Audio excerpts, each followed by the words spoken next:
আজ আমি আপনাদের দারুণ মজাদার একটা পিঠার রেসিপি শেয়ার করব। এটা হলো ভাপা পুলি পিঠা। এই পিঠাটা না খেলে মনে হয় যে শীতই সম্পূর্ণ হয়নি। আর এই পিঠাগুলো যদি দেখতে সুন্দর হয়, খেতে কিন্তু হয় দারুণ। আর আপনারা এটা সংরক্ষণও করতে পারবেন, আর একটা পিঠাও কিন্তু নষ্ট হবে না। এত সুন্দর হবে আর একদম সফট হবে, মুখে দিলে মিলিয়ে যাবে এই পিঠাটা। আসসালামু আলাইকুম viewers, welcome to my channel Roksana cooking show. চলে আসলাম শীতের নতুন আরও একটি জনপ্রিয় পিঠার রেসিপি নিয়ে। এই পিঠাটা তৈরি করা যেমন সোজা, খেতেও কিন্তু হয় অসম্ভব মজার। অল্প কিছু উপকরণ দিয়ে ঝটপট তৈরি করে নেওয়া যায়। চলুন তাহলে দেখে নেওয়া যাক। প্রথমে একটা পাত্র বসিয়ে দিয়েছি আর দিয়ে দিচ্ছি 3 কাপ পানি, দিয়ে দিচ্ছি স্বাদ মতো লবণ। তো পানিটা বলক আসা পর্যন্ত অপেক্ষা করছি। যখন পানিটা বলক আসবে তখন একটু নেড়ে চেড়ে দিচ্ছি আর দিয়ে দিচ্ছি 2 কাপ শুকনো চালের গুঁড়া। আমি বাজারে কেনা শুকনো আতপ চালের গুঁড়াটাই ব্যবহার করছি।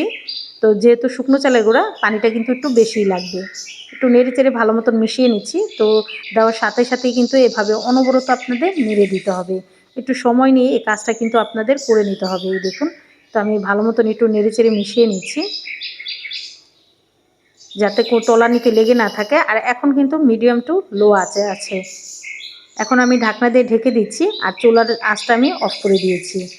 তো 10 থেকে 15 মিনিট পর এই ডোটা দেখুন এখন কিন্তু অনেকটা সিদ্ধ হয়ে গেছে। আর হালকা একটু গরম থাকা অবস্থায় কিন্তু এটাকে ডলে নিতে হবে। এই দেখুন, তো এভাবেই কিন্তু আমি ডলে নিচ্ছি। তো গরম থাকা অবস্থায় ডললে আপনার ডোটা কিন্তু একদম পারফেক্ট হবে। তো সামান্য পরিমাণ পানি দিয়ে আমি এটাকে আবারও ডলে নিচ্ছি। একটা সফট ডো কিন্তু আমরা তৈরি করে নেব। আর দেখবেন কতটা সফট হবে যদি গরম থাকা অবস্থায় এই ডোটা আপনারা তৈরি করে নেন। এই দেখুন, এভাবে আমি ডলে নিচ্ছি। এই দেখুন,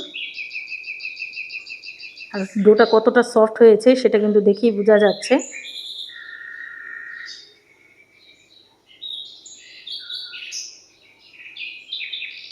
তো এইভাবে আপনাদের ডলে নিতে হবে। গরম থাকা অবস্থায় ডললে ডোটা কিন্তু একদম পারফেক্ট হয়। সেজন্য আমি গরম থাকা অবস্থায় কিন্তু এটাকে ডলে নিচ্ছি। হালকা গরমের চেয়ে কিন্তু একটু বেশি গরমেই ডলে নিতে হবে। এই দেখুন, তো আমার ডোটা কিন্তু প্রায় হয়ে গেছে। তো এইভাবে আমি বেশ কিছু সময় ডলে নিয়েছি। এই দেখুন, ডোটা কিন্তু এখন অনেকটা সফট হয়ে গেছে আর আমার অনেকটা দলাটে হয়ে গেছে। এই দেখুন,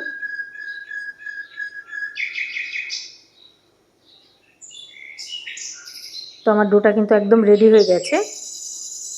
তো এটা থেকে আমি এখন লিচি কেটে নিব। তো সেজন্য আগে একটু ডলে নিচ্ছি, তারপরে কিন্তু পরিমাণ মতন বা যেটুকু সাইজ আপনারা তৈরি করবেন সেই অনুযায়ী ডোটা কিন্তু করে নিতে পারেন। এই দেখুন, তো আমি ছোট ছোট করে কিন্তু লিচিগুলো কেটে নিচ্ছি। তা আপনারা চাইলে কিন্তু এর চেয়ে ছোটো করেও তৈরি করতে পারেন, আবার এর চেয়ে বড়ো করেও তৈরি করে নিতে পারেন। তো এভাবেই কিন্তু সেম প্রসেসে আমি সবগুলো ডই এভাবে লিচি কেটে নিয়েছি। আর দেখুন কতগুলো পিঠা হয়েছে। এই দেখুন, তো প্রথমে কিন্তু আমি এগুলোকে গোলাকৃতি দিয়ে নিব যাতে ভাপা পুলিগুলো তৈরি করতে সুবিধা হয়। আর বাকিগুলো আমি ঢেকে রেখে দিচ্ছি। অন্যদিকে একটা বোর্ডের মধ্যে আমি একটা ডো নিয়ে নিয়েছি আর হাতের সাহায্যে এভাবে একটু ডোলে মসৃণ করে নিতে হবে। এই দেখুন, এভাবে গোলাকৃতি দিয়ে নিতে হবে।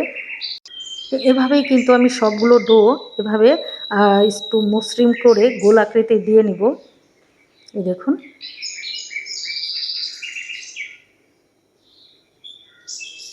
তো আমার আরেকটাও কিন্তু হয়ে গেছে। তো সেম প্রসেসে কিন্তু আমি এভাবেই সবগুলো তৈরি করে নেব।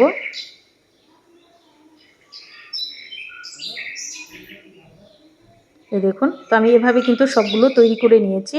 আর সবগুলোই কিন্তু খুব সুন্দর মতন এইভাবে আমি গোলাকৃতির করে নিয়েছি যাতে পিঠাগুলো শেপ দিতে সুবিধা হয়। তো আমি সবগুলো কিন্তু একটা কড়াইয়ের মধ্যে ঢেলে নিচ্ছি আর এটা ঢাকনা দিয়ে ঢেকে রেখে দেব। আর একটা ডো আমি নিয়ে নিচ্ছি। তো কিছুটা পরিমাণ চালের গুঁড়া নিয়ে নিয়েছি যাতে হাতে লেগে না যায় সেজন্য। দেখুন, এজন্য আমি হাতের সাহায্যে কিন্তু এভাবে বাটির শেপটা দিয়ে নিচ্ছি। একটু দেখে বুঝে নিতে হবে। মাঝ বরাবর কিন্তু এভাবে 2টা হাত এভাবে করলেই কিন্তু একটা বাটির শেপের মতন পিঠা হয়ে যাবে। এই দেখুন, কীভাবে কাজটা করে নিচ্ছি।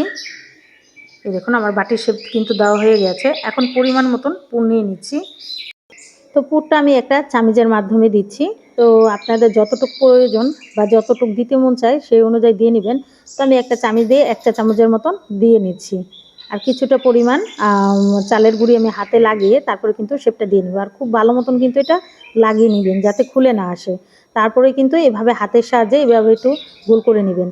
আমি কোনো রকম ডিজাইন করছি না, আপনারা চাইলে কিন্তু ডিজাইনটাও করে নিতে পারেন। তবে অনেকে আছে ডিজাইনটা করতে পারে না, তো তারা চাইলে কিন্তু এই টেকনিকটা ফলো করতে পারে। এতে কিন্তু দেখতেও সুন্দর লাগবে, খেতেও কিন্তু ভালো লাগবে, কোনো সমস্যা হবে না। এই দেখুন, তো এই দেখুন পিঠাটা কিন্তু হয়ে গেছে। তো সেম প্রসেসে কিন্তু আমি আরেকটা পিঠাও তৈরি করে নিব। এইভাবে বাটিটা করে নিতে হবে।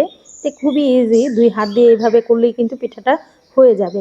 আপনারা চাইলে কিন্তু এখানে ডিজাইনও করতে পারেন। তো অনেকে আছে ডিজাইনগুলো করতে পারে না, অনেকটা সমস্যা হয়। সেজন্য কিন্তু চাইলে এই টেকনিকটা ফলো করে আপনারা তৈরি করে নেবেন, খুবই ইজি। এবারে শীতের পিঠা কিন্তু কোনো রকম ডিজাইনের জন্য আটকে থাকবে না। যেই রকম মন চায় আপনারা কিন্তু সেই রকমই এই পিঠাগুলো তৈরি করে খেতে পারবেন। তো আমি এভাবেই কিন্তু কিছুটা পরিমাণ পুর দিয়ে দিলাম। তো দেওয়ার পর কিন্তু একটু ছড়িয়ে দিচ্ছি। তারপর কিন্তু এটাকে আমি সিল করে দেবো। এই দেখুন, একটু ভালো মতো আগে লাগিয়ে তারপরে কিন্তু আপনাদের ২ হাতের সাহায্যে এভাবে এটাকে শেপটা দিয়ে নিতে হবে। এই দেখুন, এটাও কিন্তু একটা ডিজাইনের মতনই হয়ে যায়, কিন্তু খুবই ইজি, একদম ইজি এটা। এই দেখুন, তো আমি এভাবেই তৈরি করে নিয়েছি। তারপরে আরেকটা পিঠাও কিন্তু হয়ে গেল। এই দেখুন দেখতে কতটা সুন্দর হয়েছে পিঠাটা। আর সাইডের যে অংশগুলো আছে একটু চোকা করে দিচ্ছি, এতে কিন্তু দেখতে একদমই সুন্দর লাগবে। এই দেখুন আমার আরেকটা পিঠাও হয়ে গেছে। তো সেম প্রসেসে কিন্তু আমি সবগুলো পিঠাই তৈরি করে নিয়েছি। মাশাআল্লাহ দেখুন পিঠাগুলো দেখতে কতটা লোভনীয় লাগছে। অন্যদিকে একটা স্ট্যান্ডার নিয়ে নিয়েছি, তার মধ্যে আমি তেল ব্রাশ করে দিচ্ছি যাতে পিঠাগুলো লেগে না যায়। তারপরে কিন্তু আমি একে একে পুলি পিঠাগুলো দিয়ে দিচ্ছি। এই পিঠাগুলো কিন্তু আপনারা ২ থেকে ৩ দিনের মতন বাইরে রেখেই খেতে পারবেন, কোনো রকম শক্তও হবে না, আবার খেতেও কিন্তু ভীষণ ভালো লাগবে। যারা তেল মশলার পিঠা খেতে চান না তারা চাইলে কিন্তু এই ভাপা পুলিটা একবার খেয়ে দেখতে পারেন, ফ্যামিলির সবাই ভীষণ পছন্দ করবে। তো পরিমাণ মতন পিঠা দিয়ে আমি চুলায় স্ট্যান্ডটা বসিয়ে দিয়েছি। আগেই কিন্তু পানিটা গরম করতে দিয়ে দিয়েছিলাম। যখন পানিটা বলক এসেছে তখন কিন্তু আমি পিঠাগুলো দিয়ে দিলাম। এখন ঢাকনা দিয়ে ঢেকে দিচ্ছি। আর যেই ছিদ্রটা আছে সেটা কিন্তু আমি বন্ধ করে দিয়েছিলাম। তো ১০ থেকে ১৫ মিনিটের মতন ভাপিয়ে নেওয়ার পর কিন্তু দেখুন আমার পিঠাগুলো কিন্তু হয়ে গেছে। একটু খেয়াল করলে কিন্তু বুঝতে পারবেন। তো এখন ঢাকনা দিয়ে ঢেকে রেখে দিচ্ছি। ঠান্ডা হওয়ার পর আমি গরম গরম একটা প্লেটের মধ্যে সার্ভ করে নিয়েছি। মাশাআল্লাহ দেখুন পিঠাগুলো কতটা সুন্দর হয়েছে আর কতটাই লোভনীয় হয়েছে। এটা দেখতে যেমন সুন্দর হয়েছে, খেতেও কিন্তু হয় অসম্ভব মজার। যারা ভাজা পুলি পিঠাটা পছন্দ করেন তারা কিন্তু চাইলে এভাবে তৈরি করে ভেজেও খেতে পারেন। দেখুন দেখতে কতটা সুন্দর হয়েছে। একটা দুটো খেলে কিন্তু মন ভরবে না, এতটা লোভনীয় হয় আর এতটাই সুন্দর হয় এই পিঠাগুলো। তো রেসিপিটা আপনাদের কাছে কেমন লাগলো অবশ্যই আমাকে কমেন্টের মাধ্যমে জানাবেন। আর যারা এখনও আমার চ্যানেলটাকে সাবস্ক্রাইব করেননি, আমার ভিডিওগুলো যদি আপনাদের কাছে কোনো অংশে একটু হলেও ভালো লেগে যায়, অবশ্যই আমার চ্যানেলটা সবাই সাবস্ক্রাইব করে আমার চ্যানেলের পাশেই থাকবেন। লাইক, কমেন্ট এবং বেশি বেশি করে শেয়ার করে দিবেন। সবাই অনেক বেশি ভালো থাকবেন, সবাই সবার জন্য দোয়া করবেন। আর অবশ্যই ঘরের তৈরি এভাবে মজাদার আনকমন পিঠা তৈরি করে খাবেন। সবাই ভালো থাকবেন, সুস্থ থাকবেন, সবাই সবার জন্য দোয়া করবেন, একটু ভালোবাসা দিবেন, একটু সাপোর্ট করবেন। আপনাদের ভালোবাসা দোয়ায় অনেকটা এগিয়ে যেতে পারি। আল্লাহ হাফেজ।